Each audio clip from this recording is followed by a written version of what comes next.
আমরা সন্তানদের শিক্ষা দান করি যাতে তারা শুভ সংস্কার অর্জন করতে পারে। শুভ সংস্কার বলতে সকলেই মনে করেন তারা যেন জীবিকা, আবাস, বিকাশ সম্বন্ধিত সমস্যাগুলির নিবারণ করে নেয়। ঈশ্বরের দিকে কারো মনই নেই। কিছু ব্যক্তি এত প্রাচুর্যের মধ্যে থাকেন প্রভুকে ডাকার কোনো প্রয়োজনই বোধ করেন না, কিন্তু এ সমস্তই পার্থিব বস্তু। না চাইলেও এই সব বৈভব এখানেই ত্যাগ করে যেতে হবে। এইরূপ স্থিতিতে ঈশ্বরের পরিচয়ই একমাত্র সম্বল, যা প্রদান করেছে যথার্থ গীতার এই দিব্য সংবাদ।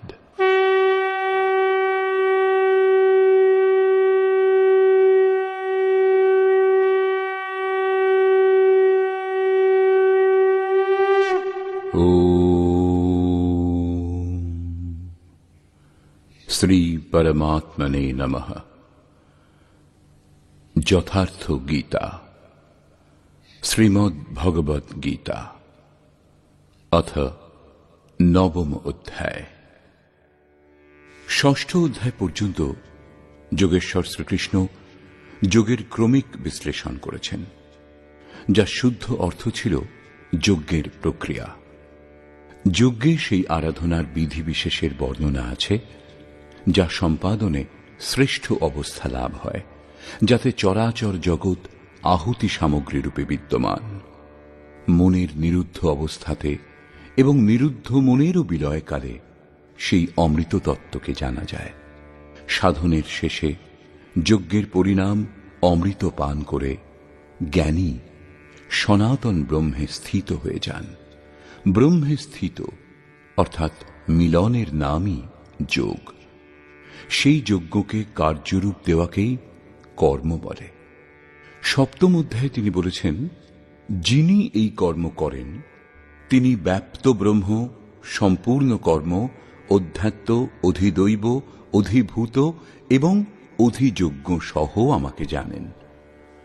অষ্টম অধ্যায়ে তিনি বলেছেন, পরম গতি একেই বলে, এই হল পরম ধাম। বর্তমান অধ্যায়ে যোগেশ্বর শ্রীকৃষ্ণ বলছেন, যোগযুক্ত পুরুষের ঐশ্বর্য কিরূপ, সকলের মধ্যে ব্যাপ্ত থেকেও তিনি কিভাবে নির্লিপ্ত, কর্ম করেও কি রূপে তিনি অকর্তা। সেই পুরুষের স্বভাব এবং প্রভাবের উপরে আলোকপাত করলেন। যোগকে আচরণে পরিণত করবার পথে দেবতাগণ সৃষ্ট বাধা বিঘ্নের প্রতি সতর্ক করলেন এবং সেই পুরুষের শরণে যাবার জন্য জোর দিলেন। শ্রী ভগবান উবাচ,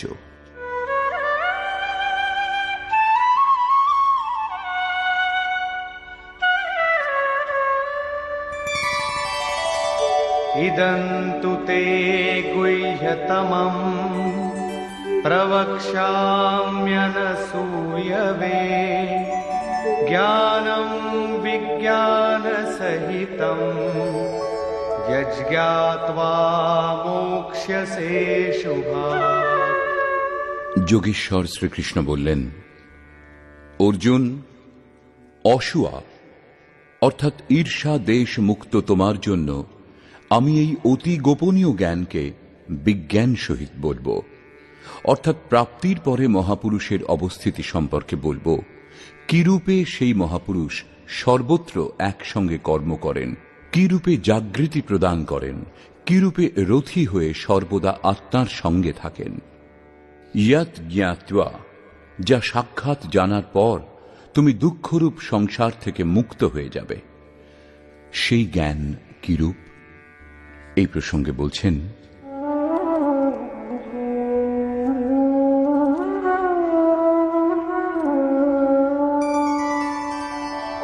রাজবিদ্যা রাজগুহ্যম পবিত্রমিদমুত্তমম প্রত্যক্ষাবগমম ধর্ম্যম সুসুখম কর্তুমব্যয়ম।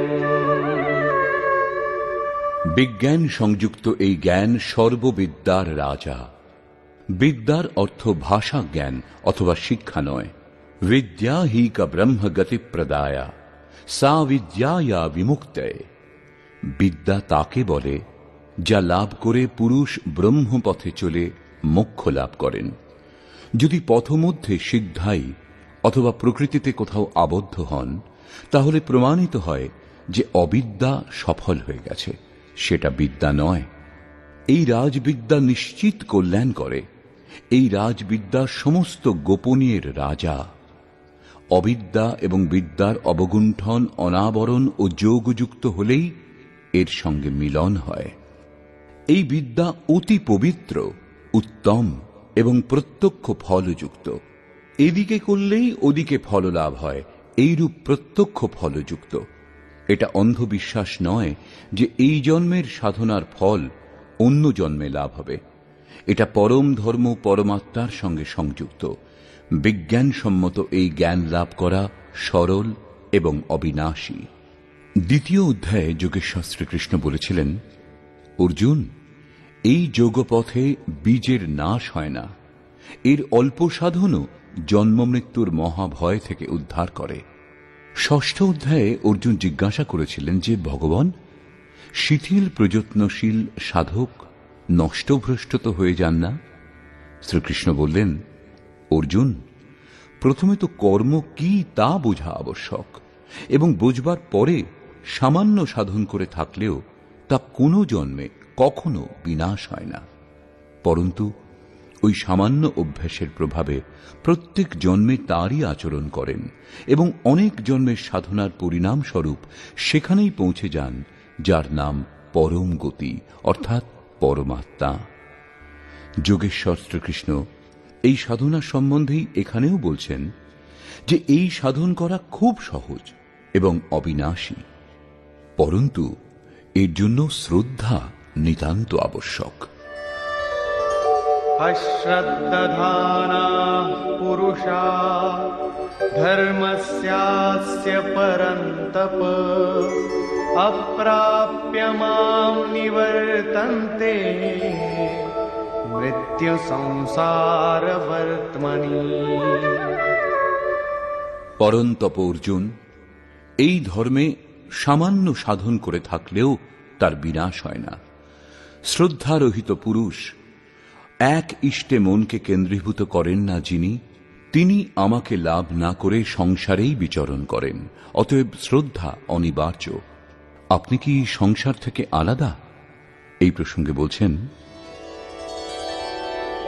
मया ततमिदं सर्वं जगदव्यक्तमूर्तिना मत्स्थानि सर्वभूतानि न चाहं तेष्वस्थितः। অব্যক্ত স্বরূপ আমার দ্বারা এই সমগ্র বিশ্ব পরিব্যাপ্ত, অর্থাৎ আমি যে স্বরূপে স্থিত তা সর্বত্র পরিব্যাপ্ত। সমস্ত প্রাণী আমাতে অবস্থিত, কিন্তু আমি তাদের মধ্যে স্থিত নই, কারণ আমি অব্যক্ত স্বরূপে স্থিত। মহাপুরুষ যে অব্যক্ত স্বরূপে স্থিত, সেই স্তর থেকেই, অর্থাৎ দেহ ত্যাগ করে সেই অব্যক্ত স্তর থেকেই বাণী প্রচার করেন। এই ক্রমেই আরো বলছেন, न च मत्स्थानि भूतानि पश्य मे योगमैश्वरम् भूतभृन्न च भूतस्थो ममात्मा भूतभावनः। বস্তুত সমস্ত ভূত আমাতে অবস্থিত নয়, কারণ তারা মরণ ধর্মা, প্রকৃতির আশ্রিত। কিন্তু আমার যোগমায়ার ঐশ্বর্য দর্শন করো। আমার আত্মা ভূতগণে অবস্থিত না হয়েও তাদের পোষক এবং উৎপাদক। আমি আত্মস্বরূপ, সেই জন্য আমি ওই ভূতগণে অবস্থিত নই। এই হল যোগের প্রভাব। এটা স্পষ্ট করবার জন্য যোগেশ্বর শ্রীকৃষ্ণ দৃষ্টান্ত দিলেন।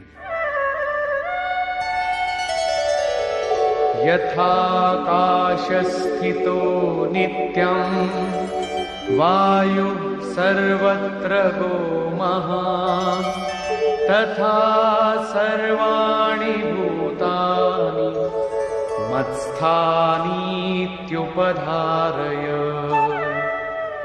আকাশে উৎপন্ন মহাবায়ু যেরূপ আকাশে সদৈব অবস্থান করেও আকাশকে মলিন করতে পারে না, সেইরূপ ভূত সকল আমাতে স্থিত, এইরূপ জানবে।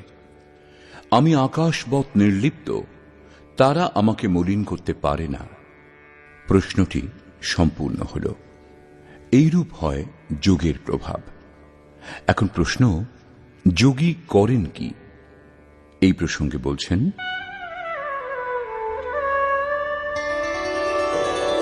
सर्वभूतानि कौन्तेय प्रकृतिं यान्ति मामिकाम् कल्पक्षये पुनस्तानि कल्पादौ विसृजाम्यहम्। অর্জুন, কল্পের বিলয়কালে সকল ভূত আমার প্রকৃতি অর্থাৎ আমার স্বভাব প্রাপ্ত হয় এবং কল্পাদিতে আমি তাদের পুনঃ পুনঃ বিসৃজামি বিশেষ রূপে সৃষ্টি করি। তারা আগে বিকৃত অবস্থাতে ছিল, তাদেরই রচনা করি, সুসজ্জিত করি। যারা অচেতন তাদের চেতনা প্রদান করি, কল্পের জন্য প্রেরিত করি। কল্পের তাৎপর্য উত্থানোন্মুখ পরিবর্তন। আসুরী সম্পদ ত্যাগ করে পুরুষ যেমন যেমন দৈবী সম্পদের অধিকারী হন, তেমন তেমন কল্পের আরম্ভ হয় এবং যখন ঈশ্বর ভাব প্রাপ্ত হন তখনই কল্পের শেষ হয়। নিজের কর্ম সম্পূর্ণ করে কল্প বিলীন হয়ে যায়। ভজনের আরম্ভ কল্পের আদি এবং যেখানে লক্ষ্য স্পষ্ট হয় সেটাই ভজনের পরাকাষ্ঠা। কল্পের শেষ সেখানেই। যখন প্রত্যেক আত্মা যোনির কারণভূত রাগ দেশাদি থেকে মুক্ত হয়ে নিজ শাশ্বত স্বরূপে স্থির হয়ে যায়, এই অবস্থা সম্বন্ধেই শ্রীকৃষ্ণ বলছেন যে আমার প্রকৃতি প্রাপ্ত হয়। যে মহাপুরুষ প্রকৃতিকে বিলীন করে স্বরূপে স্থিত হন, তাঁর আবার প্রকৃতি কি? তার মধ্যে কি প্রকৃতি এখনো বাকি? না।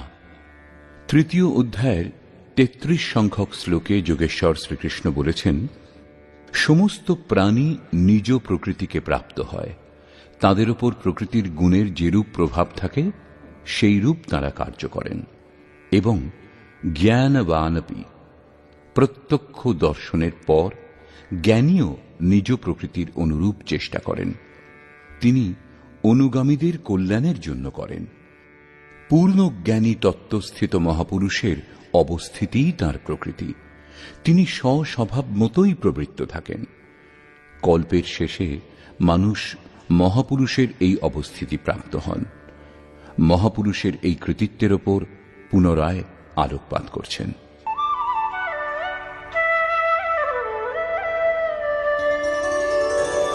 प्रकृतिं स्वामवष्टभ्य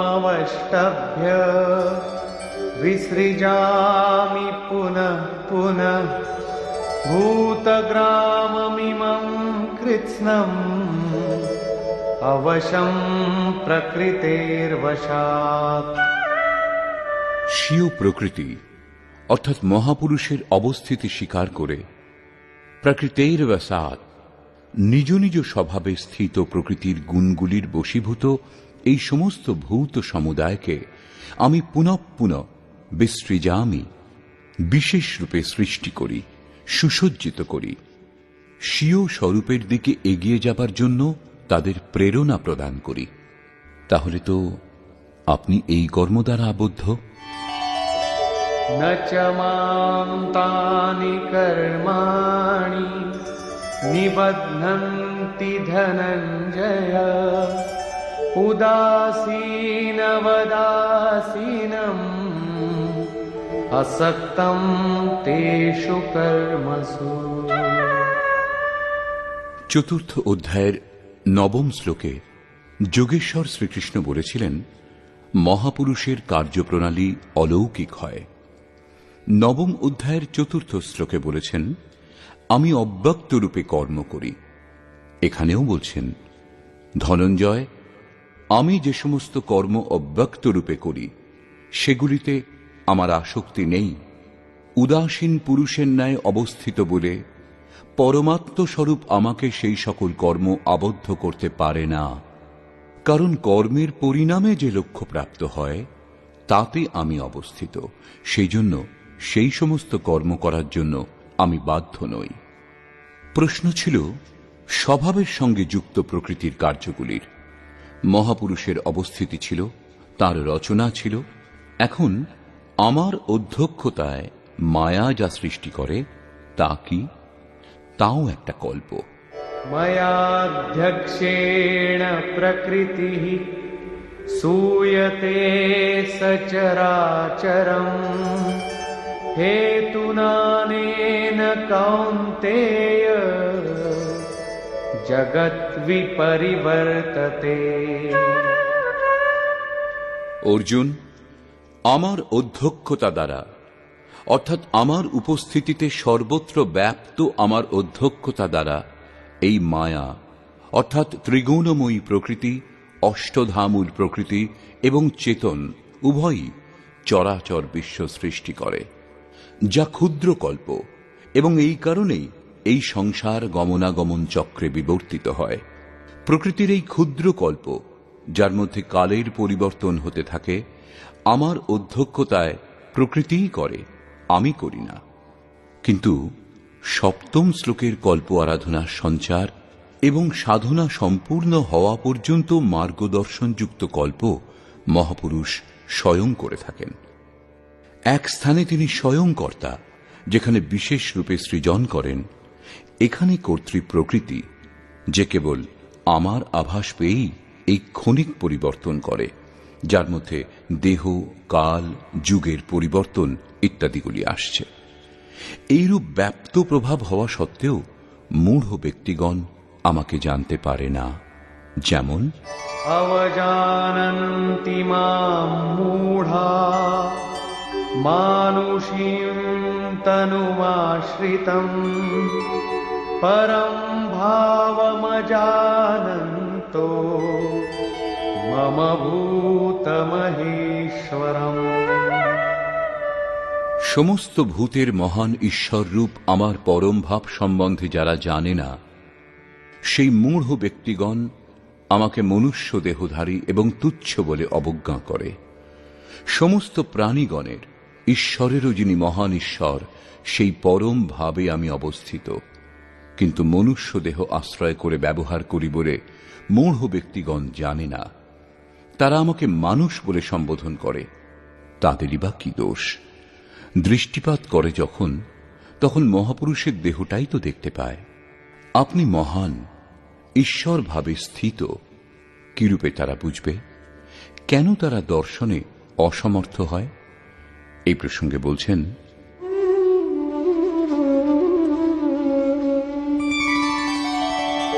मोघाशा मोघकर्माणो मोघज्ञानाविचेतसः राक्षसीमासुरीं चैव प्रकृतिं मोहिनीं श्रिताः। তারা বৃথা আশা অর্থাৎ যা কখনো পূর্ণ হবে না এইরূপ আশা, বৃথা কর্ম অর্থাৎ বন্ধনকারী কর্ম, এবং বৃথা জ্ঞান যা বস্তুত অজ্ঞান, বিচেতসঃ বিশেষ রূপে অচেতন, রাক্ষস এবং অসুরের ন্যায় মোহপ্রাপ্ত হয়, এইরূপ স্বভাব ধারণ করে থাকে, অর্থাৎ আসুরী স্বভাব যুক্ত হয়। সেই জন্য মানুষ বলে অবজ্ঞা করে। অসুর এবং রাক্ষস ভাব মনেরই স্বভাব, জাতি প্রসূত বা যোনি প্রসূত নয়। যাদের আসুরী স্বভাব তারা আমাকে জানতে পারে না, কিন্তু মহাত্মাগণ আমাকে জানেন এবং ভজনা করেন। महात्मानस्तु मां पार्थ दैवीं प्रकृतिमाश्रिताः भजन्त्यनन्यमनसो ज्ञात्वा भूतादिमव्ययम्। হে পার্থ, পরন্তু দৈবী প্রকৃতি অর্থাৎ দৈবী সম্পদ আশ্রয় করে মহাত্মাগণ আমাকে সর্বভূতের আদি কারণ অব্যক্ত এবং অক্ষর জেনে অনন্য মনে অর্থাৎ মনের অন্তরালে অন্য কাউকে স্থান না দিয়ে কেবল আমাতে শ্রদ্ধাযুক্ত হয়ে নিরন্তর আমাকে ভজনা করেন। কিরূপে ভজনা করেন এই প্রসঙ্গে বলছেন, সততং কীর্তয়ন্তো মাং যতন্তশ্চ দৃঢ়ব্রতাঃ নমস্যন্তশ্চ মাং ভক্ত্যা নিত্যযুক্তা উপাসতে। তারা নিরন্তর চিন্তনের ব্রতে দৃঢ় থেকে আমার গুণের স্মরণ করেন, প্রাপ্তির জন্য যত্নশীল হন এবং পুনঃ পুনঃ আমাকে নমস্কার করে সদা সমাহিত হয়ে অনন্য ভক্তি দ্বারা আমার উপাসনা করেন, অবিরল নিযুক্ত থাকেন। কি উপাসনা করেন? এই কীর্তিমান কিরূপ? অন্য কোনো উপাসনা নয়, পরন্তু সেই যজ্ঞ যা বিস্তারপূর্বক বলেছেন। সেই আরাধনা সম্বন্ধেই যোগেশ্বর শ্রীকৃষ্ণ এখানে সংক্ষেপে পুনরায় বলছেন। জ্ঞানযজ্ঞেন চাপ্যন্যে যজন্তো মামুপাসতে একত্বেন পৃথক্ত্বেন বহুধা বিশ্বতো মুখম। তাদের মধ্যে কেউ কেউ সর্বব্যাপ্ত বিরাট পরমাত্মা রূপ আমাকে জ্ঞানযোগ্য দ্বারা যজন করেন, অর্থাৎ নিজের লাভ লোকসান এবং সামর্থ্য বুঝে এই নিয়ত কর্মযজ্ঞে প্রবৃত্ত হন। কেউ কেউ একত্বভাবে আমার উপাসনা করেন। তাকে সেই পরমাত্ম তত্ত্বে একীভূত হতে হবে এবং কেউ সমস্ত কিছু আমাকে পৃথক রেখে আমাকে সমর্পণ করে নিষ্কাম সেবাভাব দ্বারা আমার উপাসনা করেন এবং নানাভাবে উপাসনা করেন, কারণ এই সকলই একটা যজ্ঞেরই উঁচু নিচু স্তর মাত্র। সেবা থেকেই যজ্ঞ আরম্ভ হয়, কিন্তু এই যজ্ঞের অনুষ্ঠান হয় কিরূপে? যোগেশ্বর শ্রীকৃষ্ণ বলছেন, যজ্ঞ আমি করি। যদি মহাপুরুষ রথী না হন তাহলে যজ্ঞ সম্পূর্ণ হবে না। তার নির্দেশ পেয়েই সাধক বুঝতে সক্ষম হন যে কোন স্তরে তিনি এখন কত দূর এগিয়েছেন। বস্তুত যজ্ঞকর্তা কে? এই প্রসঙ্গে যোগেশ্বর শ্রীকৃষ্ণ বলছেন,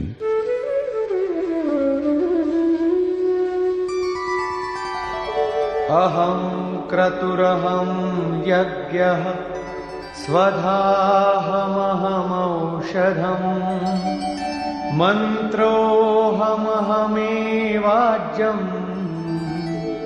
অহমগ্নিরহং হুতম। আমি কর্তা। বস্তুত কর্তাকে প্রেরক রূপে সঞ্চালন করেন ইষ্ট। কর্তার দ্বারা যেটুকু সম্ভব হয় তা আমার কৃপা। আমি যজ্ঞ, যজ্ঞ আরাধনার বিধি বিশেষ মাত্র। যজ্ঞ সম্পূর্ণ হবার পর পরিণাম স্বরূপ যে অমৃত প্রাপ্ত হয় তা পান করে পুরুষ সনাতন ব্রহ্মকে জানতে পারেন। আমি স্বধা অর্থাৎ অতীতের অনন্ত সংস্কার বিলীন করা, তাদের তৃপ্ত করতে সক্ষম হওয়া, সেটা আমারই কৃপা। আমি ভবরোগ দূর করবার ঔষধি। আমাকে লাভ করার পর মনুষ্যগণ এই রোগ থেকে মুক্ত হয়ে যায়। আমি মন্ত্র। সাধক আমারই কৃপাতে মনকে শ্বাসের অন্তরালে নিরুদ্ধ করতে সমর্থ হয়। এই নিরোধ ক্রিয়াতে যে আজ্য অর্থাৎ হবি বস্তু তীব্রতা আনে তা আমি। আমারই প্রকাশে মনের সমস্ত প্রবৃত্তি বিলীন হয় এবং আহুতি অর্থাৎ সমর্পণও আমি। এখানে যোগেশ্বর শ্রীকৃষ্ণ বারবার আমি এই কথা বলছেন। এর তাৎপর্য এই যে আমি প্রেরক রূপে আত্মা থেকে অভিন্ন হয়ে এবং নিরন্তর নির্ণয় করে যোগক্রিয়া সম্পূর্ণ করতে সাহায্য করি। একেই বিজ্ঞান বলে। পূজ্য মহারাজজি বলতেন যে যতক্ষণ পর্যন্ত ইষ্টদেব রথী হয়ে শ্বাস প্রশ্বাসের গতি নিয়ন্ত্রণ করতে শুরু করে না দেন, ততক্ষণ পর্যন্ত ভজন আরম্ভই হয় না। কেউ 1000 চোখ বুজে ভজন করুক, দেহ কৃশ করুক, কিন্তু যতক্ষণ সেই পরমাত্মা যাকে লাভ করতে আমরা ইচ্ছুক, যে স্তরে আমরা দাঁড়িয়ে সেই স্তর থেকে আত্মা থেকে অভিন্ন হয়ে জাগ্রত না হন, ততক্ষণ ঠিকভাবে ভজনের স্বরূপ বোঝা যায় না। সেই জন্য মহারাজজি বলতেন, আমার স্বরূপ ধারণ করো, আমি সব দেব। শ্রীকৃষ্ণ বলছেন, সবকিছু আমি প্রদান করি।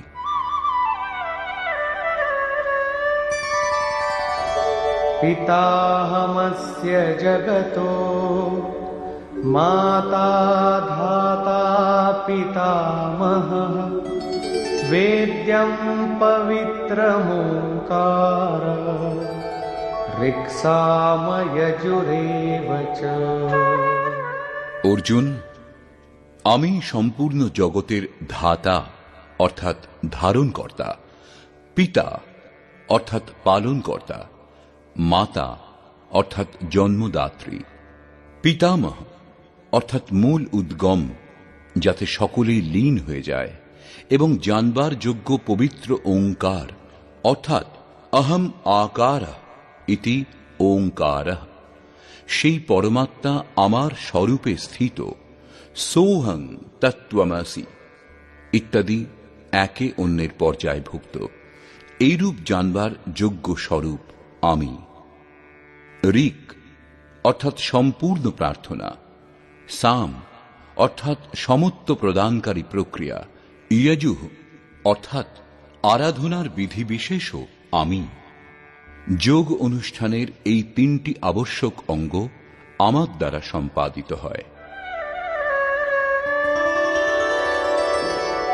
গতির্ভর্তা প্রভু সাক্ষী নিবাস শরণম সুহৃৎ প্রভব প্রলয় স্থানম নিধানম বীজমব্যয়ম।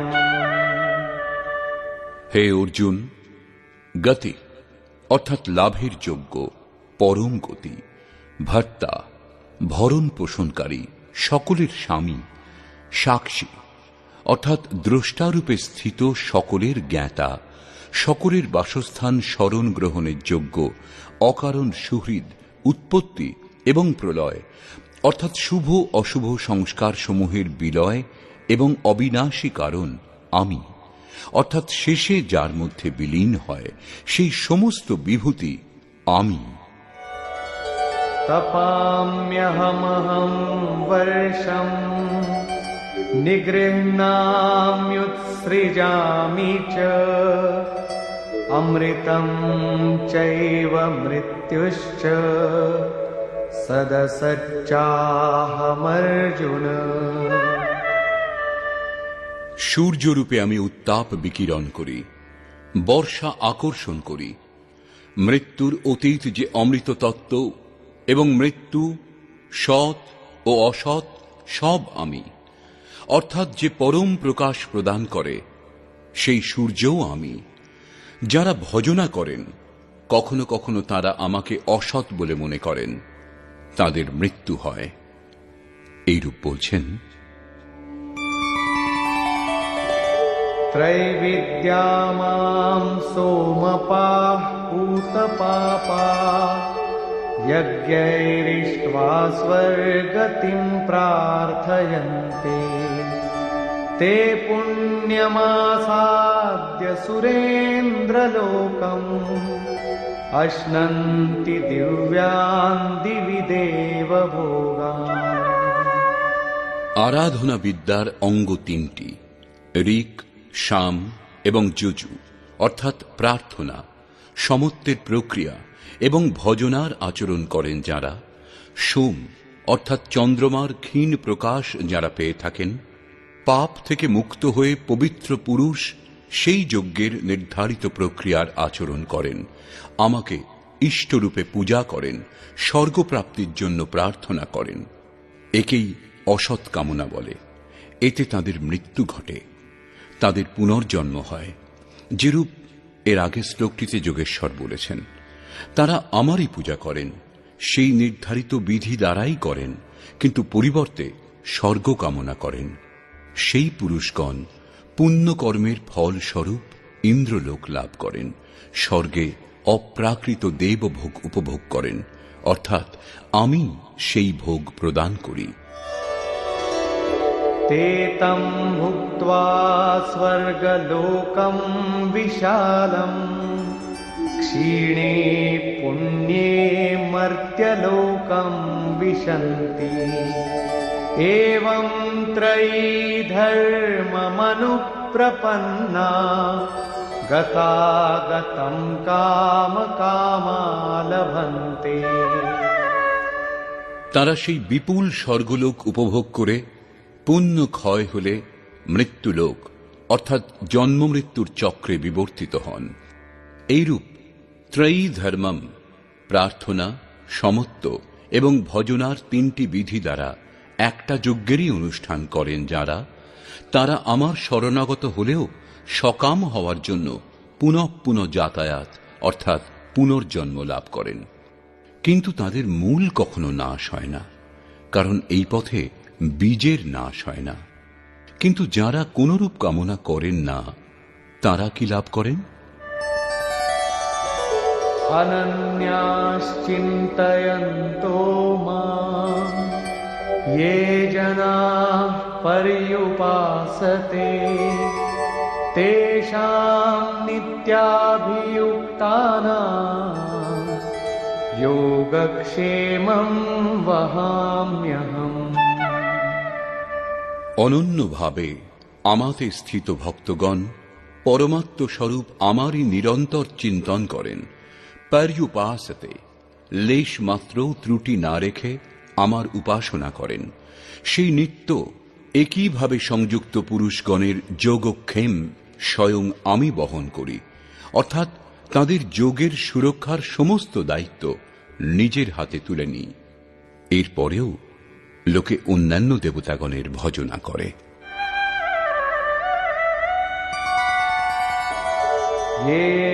येऽप्यन्यदेवता भक्ता यजन्ते श्रद्धयान्विताः तेऽपि मामेव कौन्तेय यजन्त्यविधिपूर्वकम्। কৌন্তেয়, শ্রদ্ধাযুক্ত হয়ে যে ভক্তগণ অন্যান্য দেবতার পূজা করেন, তারা আমারই পূজা করেন, কারণ সে স্থানে কোনো দেবতার অস্তিত্ব নেই। কিন্তু তাদের এই পূজা বিধিসম্মত নয়। আমাকে লাভ করার বিধি থেকে এটা পৃথক। এখানে যোগেশ্বর শ্রীকৃষ্ণ দ্বিতীয়বার দেবতাগণের প্রকরণ তুলেছেন। সর্বপ্রথম সপ্তম অধ্যায়ের 20 থেকে 23 সংখ্যক শ্লোক পর্যন্ত তিনি বলেছেন, অর্জুন, কামনা দ্বারা যাদের জ্ঞান অভিভূত হয়েছে, এইরূপ মূঢ় ব্যক্তি অন্যান্য দেবতার পূজা করেন, এবং যে দেবতাকে পূজা করেন সেখানে দেবতা বলে কোনো সক্ষম সত্তার অস্তিত্বই তো নেই। পরন্তু অশ্বত্থ, প্রস্তর, ভূত, ভবানী অথবা অন্যত্র যে দেবতার প্রতি শ্রদ্ধা নিবেদন করা হয়, সেখানে কোনো দেবতার অস্তিত্ব নেই। সর্বত্র আমি, সেই স্থানেও আমিই দাঁড়িয়ে তাদের দেবশ্রদ্ধা সেই দেবতাতে স্থির করি। ফলেরও বিধান আমিই করি, ফল প্রদান করি, ফললাভও হয়, কিন্তু সেই ফল নষ্ট হয়ে যায়। আজ যা আছে তা কাল ভোগ করে নষ্ট হয়ে যাবে, পরন্তু আমার ভক্তের বিনাশ হয় না। অতএব সেই মূঢ়গণ যাদের জ্ঞান অভিভূত হয়েছে, তারা অন্যান্য দেবতার ভজনা করে।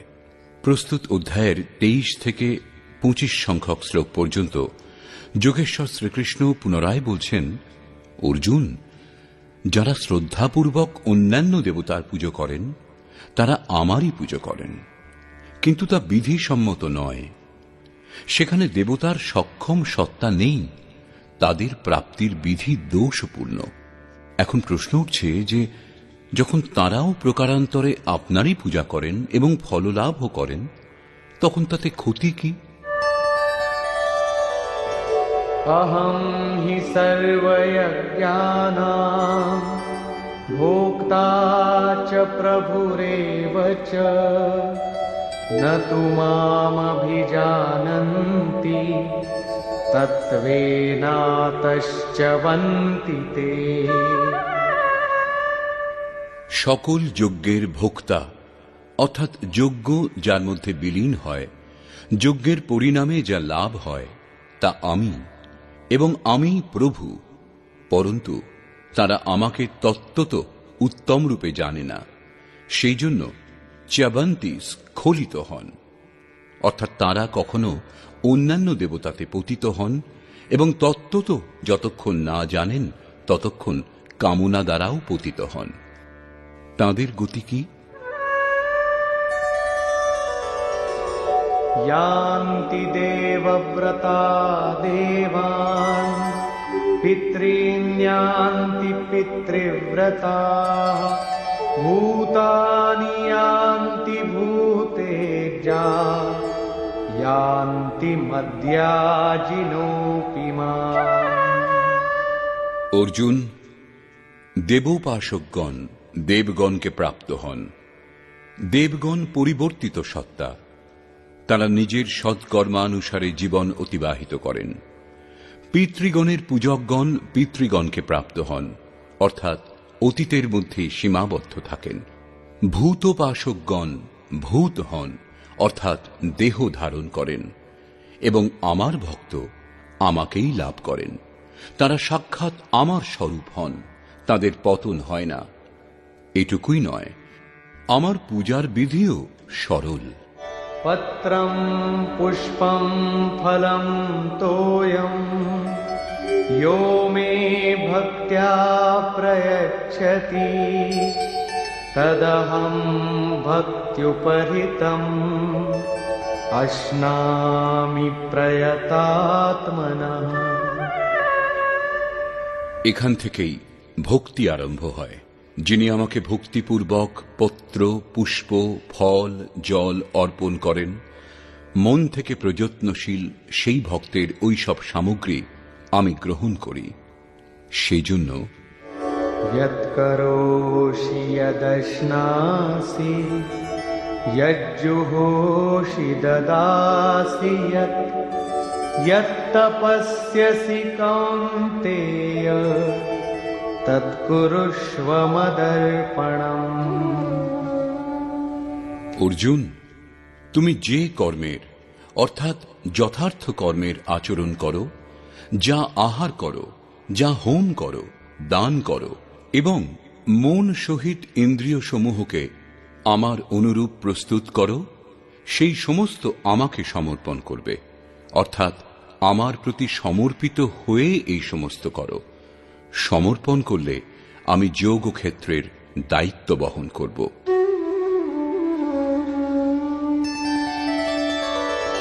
शुभाशुभ फलैरेवं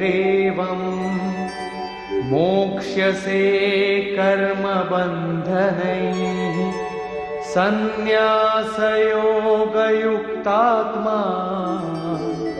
विमुक्तो मामुपैष्यसि। এই রূপে সর্বস্বের ন্যাস সন্ন্যাস যোগে যুক্ত হয়ে তুমি শুভাশুভ ফল বিশিষ্ট কর্মের বন্ধন থেকে মুক্ত হয়ে আমাকে লাভ করবে। এই তিনটি শ্লোকেই যোগেশ্বর শ্রীকৃষ্ণ ক্রমবদ্ধভাবে সাধন এবং তার পরিণামের বর্ণনা করেছেন। প্রথমে পত্র, পুষ্প, ফল ও জল পূর্ণ শ্রদ্ধার সঙ্গে অর্পণ, দ্বিতীয় সমর্পিত হয়ে কর্মের আচরণ, এবং তৃতীয় পূর্ণ সমর্পণের সঙ্গে সর্বস্বের ত্যাগ। এই সকল দ্বারা কর্মবন্ধন থেকে বিমুক্ত অর্থাৎ বিশেষ রূপে মুক্ত হয়ে যাবে। মুক্ত হলে লাভ কি? বলছেন আমাকে লাভ করবে। এখানে মুক্তি এবং প্রাপ্তি একে অন্যের পূরক। আপনার প্রাপ্তিই হল মুক্তি। তাহলে তাতে লাভ? এই প্রসঙ্গে বলছেন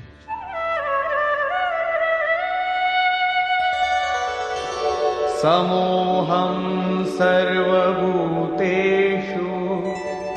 न मे द्वेषोऽस्ति न प्रियः ये भजन्ति तु मां भक्त्या मयि ते तेषु चाप्यहम्। সৃষ্টিতে আমার প্রিয় বা অপ্রিয় বলে কেউ নেই, কিন্তু যিনি অনন্য ভক্ত তিনি আমাতে অবস্থান করেন এবং আমিও তাঁর হৃদয়ে বাস করি। এই আমার একমাত্র আত্মীয়তার সম্পর্ক, তাতে পরিপূর্ণ হয়ে যাই। আমাতে ও তাতে কোনো পার্থক্য থাকে না। তাহলে তো বহু ভাগ্যবান ব্যক্তি ভজন করেন। ভজনের অধিকার কাদের? এই প্রসঙ্গে যোগেশ্বর শ্রীকৃষ্ণ বলছেন,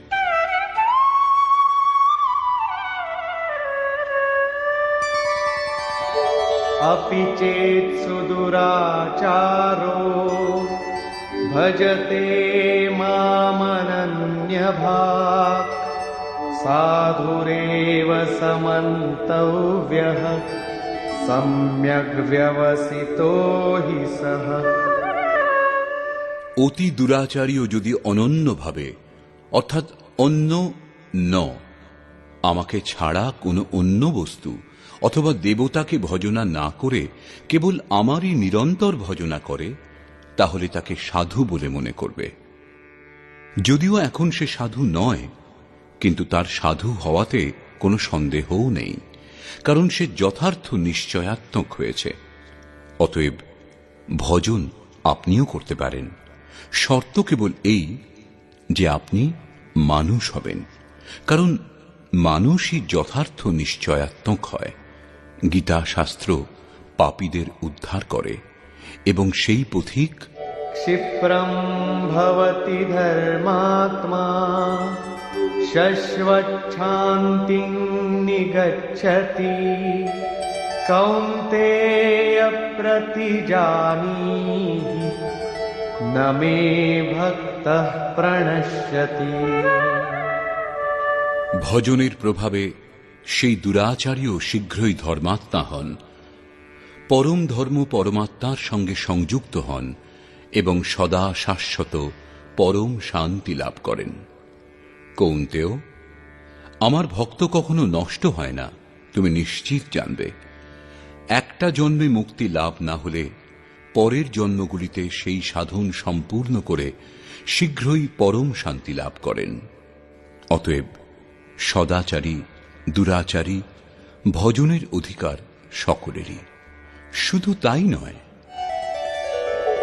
मां हि पार्थ व्यपाश्रित्य येऽपि स्युः पापयोनयः स्त्रियो वैश्यास्तथा शूद्राः तेऽपि यान्ति परां गतिम्।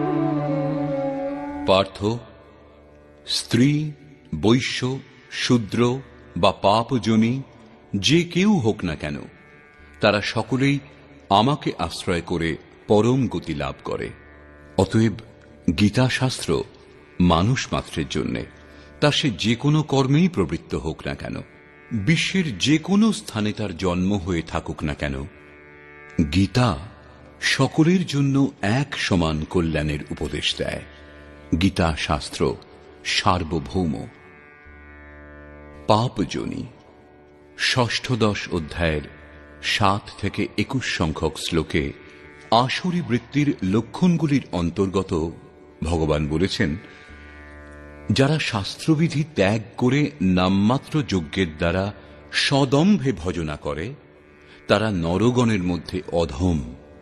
তারা পরমাত্মারূপ আমাকে দ্বেষ করে, সেই জন্য পাপী। যজ্ঞের অনুষ্ঠান না করেও যজ্ঞের নাম দিয়ে সদম্ভে ভজনা করে যারা, তারা ক্রূর কর্মা এবং পাপাচারী অর্থাৎ পাপজনী। বৈশ্য শূদ্র ভগবৎ পথের স্তর বিশেষ। স্ত্রী জাতির প্রতি কখনো সম্মান, কখনো হেয় দৃষ্টিতে দেখার মনোভাব সমাজে সদাই ছিল, কিন্তু যোগক্রিয়াতে স্ত্রী এবং পুরুষ উভয়েরই সমান প্রবেশাধিকার।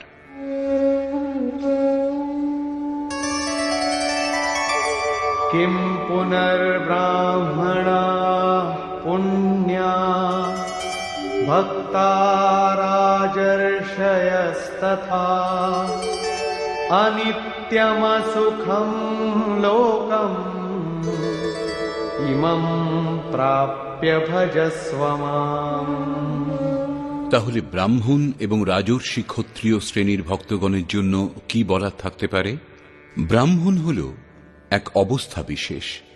এই অবস্থাপ্রাপ্ত সাধকের মধ্যে ব্রহ্মে স্থিত হওয়ার সমস্ত যোগ্যতা পাওয়া যায়। শান্তি, আর্জব, অনুভবে উপলব্ধি, ধ্যান এবং ইষ্টের নির্দেশ অনুসারে চলবার ক্ষমতা যার মধ্যে আছে তিনিই ব্রাহ্মণ। রাজর্ষি ক্ষত্রিয়ের মধ্যে ঋদ্ধি সিদ্ধির সঞ্চার, শৌর্য, প্রভুভাব, পশ্চাৎপদ না হওয়ার মনোভাব থাকে। এই স্তরের যোগী মুক্ত হয়ে যান, তাদের জন্য কিছু বলবার থাকে না। অতএব অর্জুন, তুমি সুখবিহীন ক্ষণভঙ্গুর এই মনুষ্য দেহ ধারণ করেছ যখন, তখন আমারই ভজনা করো। এই নশ্বর দেহের প্রতি আসক্ত হয়ে সময় নষ্ট করো না। যোগেশ্বর শ্রীকৃষ্ণ এখানে চতুর্থবার ব্রাহ্মণ, ক্ষত্রিয়, বৈশ্য এবং শূদ্রের চর্চা করলেন। দ্বিতীয় অধ্যায়ে তিনি বলেছিলেন, ক্ষত্রিয়ের জন্য যুদ্ধ অপেক্ষা শ্রেষ্ঠ কল্যাণের আর কোনো পথ নেই। তৃতীয় অধ্যায়ে তিনি বলেছিলেন, স্বধর্মে নিধন ও শ্রেয়স্কর। সংক্ষেপে চতুর্থ অধ্যায়ে তিনি বলেছিলেন, 4 বর্ণের সৃষ্টি করেছি আমি। তাহলে কি মানুষের বিভাগ 4 জাতিতে করেছেন? বললেন, না, গুণ কর্ম বিভাগশঃ। গুণের পরিমাপে কর্মকে 4 শ্রেণীতে ভাগ করা হয়েছে। শ্রীকৃষ্ণের অনুসারে কর্ম হল একমাত্র যজ্ঞের প্রক্রিয়া। অতএব এই যজ্ঞের অনুষ্ঠান যারা করেন তারা 4 প্রকারের হন। প্রবেশকালে এই যজ্ঞকর্তা শূদ্র, অল্পজ্ঞ হয়। এই পথে এগিয়ে কিছু ক্ষমতা লাভ হলে আত্মিক সম্পত্তি কিছু কিছু সংগ্রহ হয় যখন, তখন এই যজ্ঞকর্তাই বৈশ্য শ্রেণীতে প্রবেশ করে। এই স্তর থেকে আরো উন্নত হলে, প্রকৃতির 3টি গুণকে সংযত করার ক্ষমতা সম্পন্ন হলে সেই সাধকই ক্ষত্রিয় শ্রেণীতে প্রবেশ করেন। এবং যখন এই সাধকের স্বভাবে ব্রহ্মানুভূতির যোগ্যতা লাভ হয়, তখন সাধক ব্রাহ্মণ হন। শূদ্র ও বৈশ্য শ্রেণীর সাধকের থেকে ক্ষত্রিয় ও ব্রাহ্মণ শ্রেণীর সাধকগণ ঈশ্বর প্রাপ্তির অধিক সমীপে অবস্থান করেন।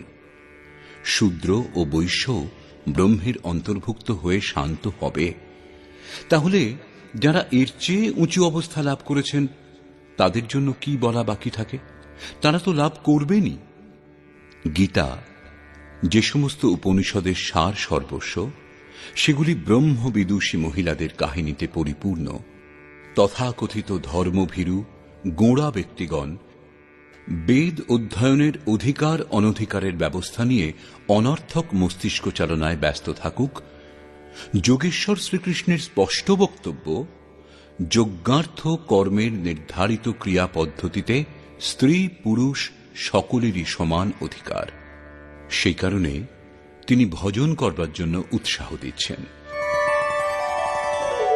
মন্মনা ভব মদ্ভক্তো মদ্যাজি মাম নমস্কুরু মামে বৈশ্যসি যুক্তৈবম আত্মানম মৎপরায়ণঃ। অর্জুন, মদগত চিত্ত হও। আমার অতিরিক্ত মনে যেন অন্য কোনো ভাবের উদয় না হয়। আমার অনন্য ভক্ত হও। অনবরত চিন্তনে প্রবৃত্ত থাকো। শ্রদ্ধাপূর্বক নিরন্তর আমাকেই পূজা করো এবং আমাকেই নমস্কার করো। এইরূপে আমার শরণাগত হয়ে আত্মা আমাতে একইভাবে স্থিত করলে আমাকেই লাভ করবে, অর্থাৎ আমার সঙ্গে একত্ব বোধ করবে। নিষ্কর্ষ। বর্তমান অধ্যায়ের আরম্ভে শ্রীকৃষ্ণ বলেছিলেন, অর্জুন, তোমার মতো দোষমুক্ত ভক্তের জন্য আমি এই জ্ঞান বিজ্ঞানসম্মতভাবে বলবো। যা জানবার পর কিছু জানা বাকি থাকবে না। এই সম্বন্ধে জেনে তুমি সংসার বন্ধন থেকে মুক্ত হয়ে যাবে। এই জ্ঞান সম্পূর্ণ বিদ্যার রাজা। বিদ্যা তাকেই বলে যা পরব্রহ্মে স্থিতি প্রদান করে। এই জ্ঞান সম্পূর্ণ গোপনীয় বিষয়গুলির রাজা, অর্থাৎ গোপনীয় বিষয়গুলিকে প্রত্যক্ষ করতে সাহায্য করে। এই জ্ঞান প্রত্যক্ষ ফলযুক্ত, সাধন সুগম ও অবিনাশী। আপনি যদি অতি অল্প সাধনও করে থাকেন তবু তা কোনো কালে নাশ হবে না, পরন্তু এই সাধনের প্রভাবে আপনি পরম শ্রেয় পর্যন্ত পৌঁছে যাবেন, কিন্তু একটা শর্তে, শ্রদ্ধাহীন পুরুষ পরম গতি লাভ না করে এই সংসার চক্রে বিবর্তিত হয়। যোগেশ্বর শ্রীকৃষ্ণ যোগের ঐশ্বর্যের উপর আলোকপাত করলেন।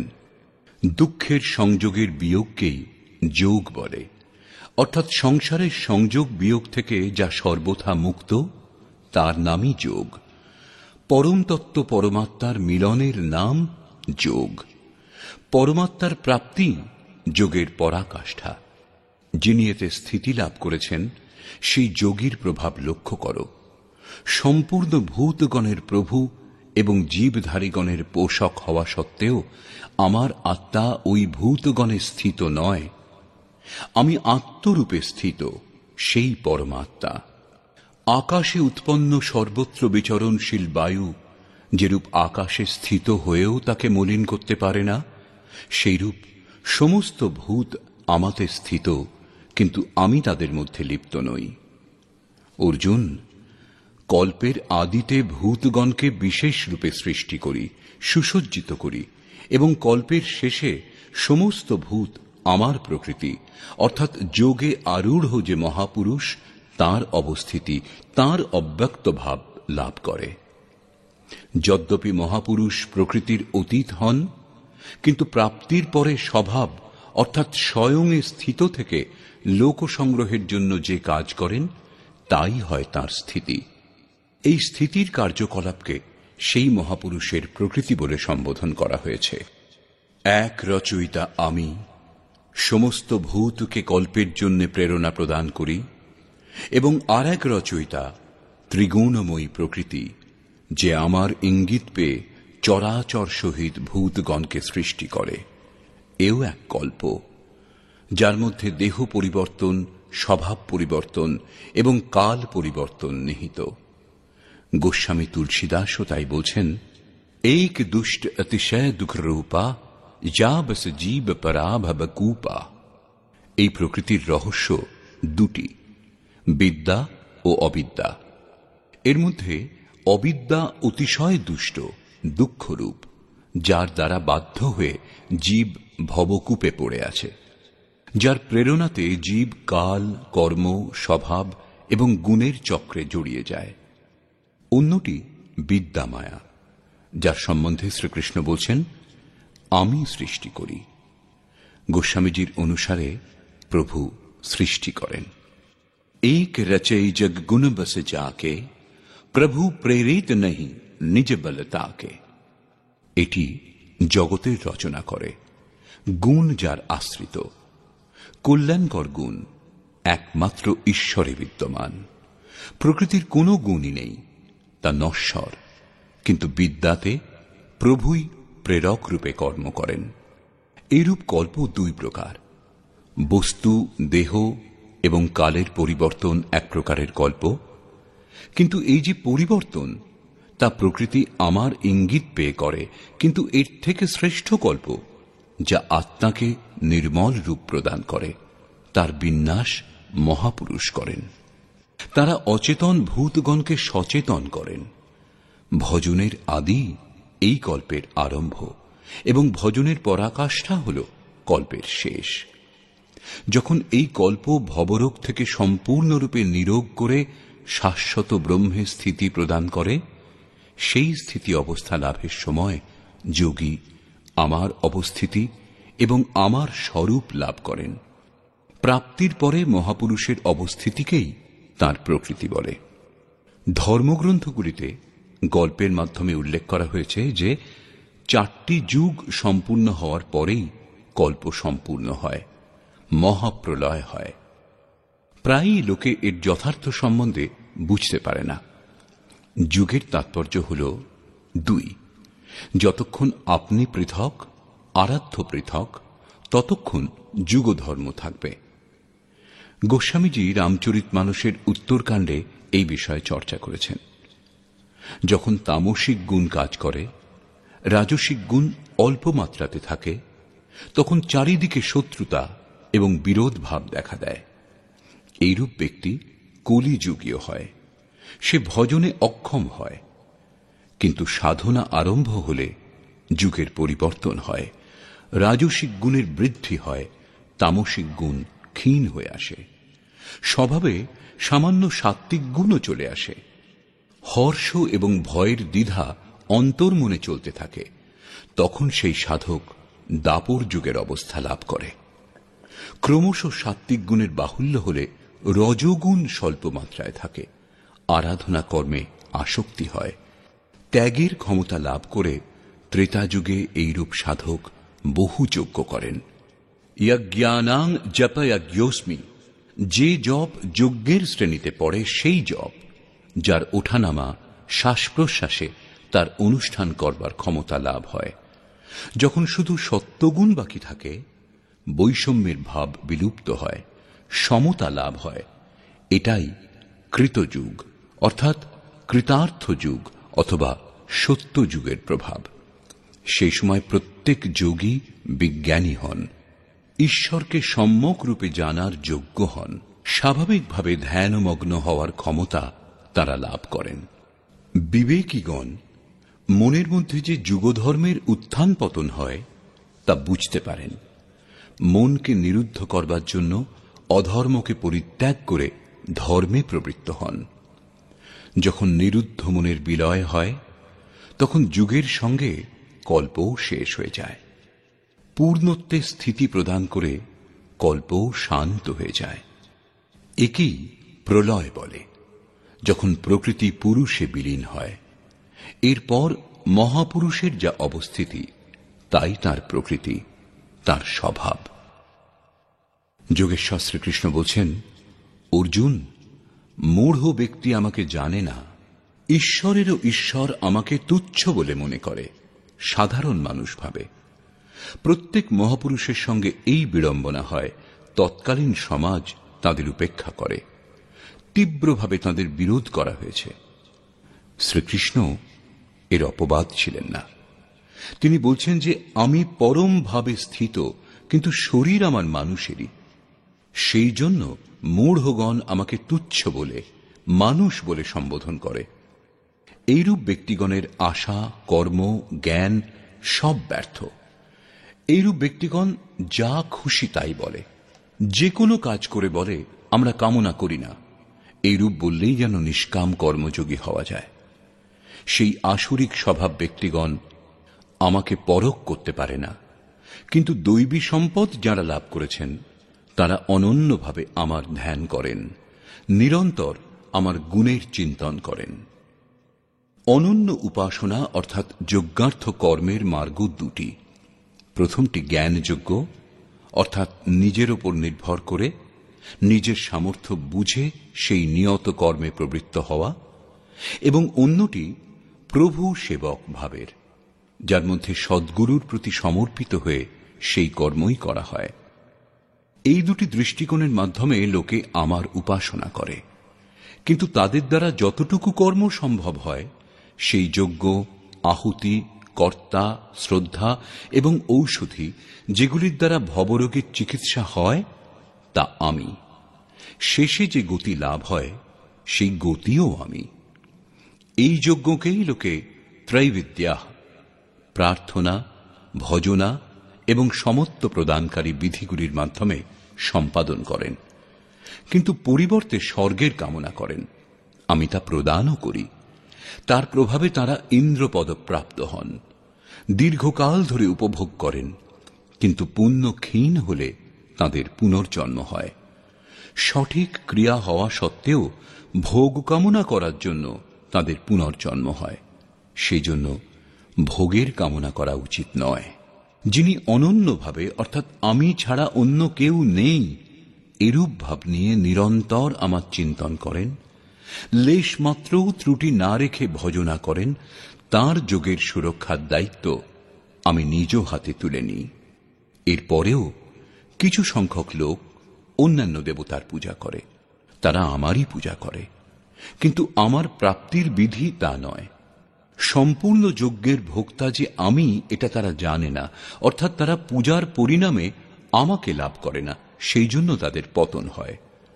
তারা দেবতা, ভূত অথবা পিতৃগণের কল্পিত রূপে নিবাস করে, কিন্তু আমার ভক্ত আমার মধ্যে নিবাস করে, আমার স্বরূপ লাভ করে। যোগেশ্বর শ্রীকৃষ্ণ এই যজ্ঞার্থ কর্মকে অতি সহজ বলছেন। তিনি বলছেন, ফল, ফুল অথবা যা কিছু শ্রদ্ধার সঙ্গে আমাকে অর্পণ করা হয় তা আমি গ্রহণ করি। অতএব অর্জুন, তুমি সমস্ত আরাধনা আমাকে সমর্পণ করো। যখন সর্বস্বের ন্যাস হবে তখন তুমি যোগযুক্ত হয়ে কর্মের বন্ধন থেকে মুক্ত হয়ে যাবে, এবং সেই মুক্তিও আমার স্বরূপ এক। বিশ্বের সমস্ত প্রাণী আমার, কোন প্রাণীর প্রতি আমার প্রীতি বা দেশ ভাব নেই। আমি তটস্থ থাকি, কিন্তু যিনি আমার অনন্য ভক্ত আমি তার মধ্যে অবস্থিত এবং তিনি আমার মধ্যে স্থিত।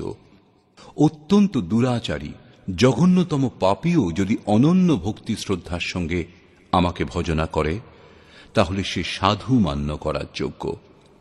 যদি সে দৃঢ় নিশ্চয় হয় তাহলে সে শীঘ্রই পরমের সঙ্গে সংযুক্ত হয়ে যায় এবং সদা শাশ্বত পরম শান্তি লাভ করে।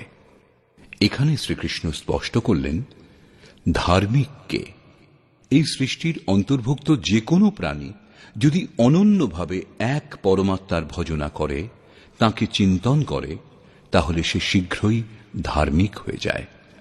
অতএব সেই ব্যক্তি ধার্মিক যে একমাত্র পরমাত্মার স্মরণ করে। অবশেষে আশ্বাস দিচ্ছেন, অর্জুন, আমার ভক্ত কখনো নষ্ট হয় না। শূদ্র, নীচ, আদিবাসী, অনাদিবাসী, যে কোনো নামধারী, পুরুষ অথবা স্ত্রী, পাপজনী, তির্যকজনী, সকলেই আমার শরণাগত হয়ে পরম শ্রেয় লাভ করে। সেই জন্য অর্জুন, সুখ রহিত, ক্ষণভঙ্গুর কিন্তু দুর্লভ মনুষ্য দেহ ধারণ করেছ যখন, তখন আমার ভজনা করো। তাহলে ব্রহ্মে স্থিতি প্রদানকারী যোগ্যতাগুলির সঙ্গে যিনি যুক্ত সেই ব্রাহ্মণ এবং যিনি রাজর্ষিত্বের স্তর থেকে ভজনা করেন, এইরূপ যোগীর জন্য কি বলার থাকতে পারে? তারা তো প্রকৃতি দ্বন্দ্বের অতীত।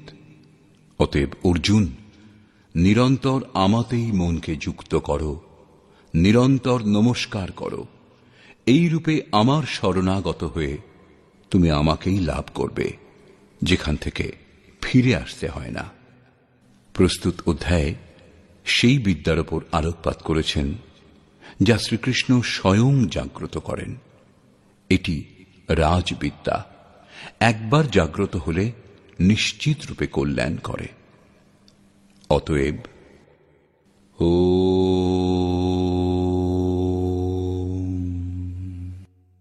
এই প্রকার শ্রীমদ্ ভগবদ গীতা রূপী উপনিষদ এবং ব্রহ্মবিদ্যা তথ্য যোগে শাস্ত্র বিষয়ক শ্রীকৃষ্ণ এবং অর্জুনের সংবাদে রাজবিদ্যা জাগৃতি নামক নবম অধ্যায় পূর্ণ হল।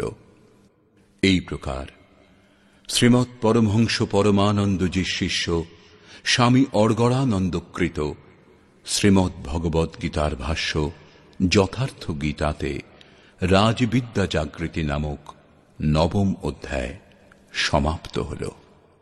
হরি ওম তৎসৎ।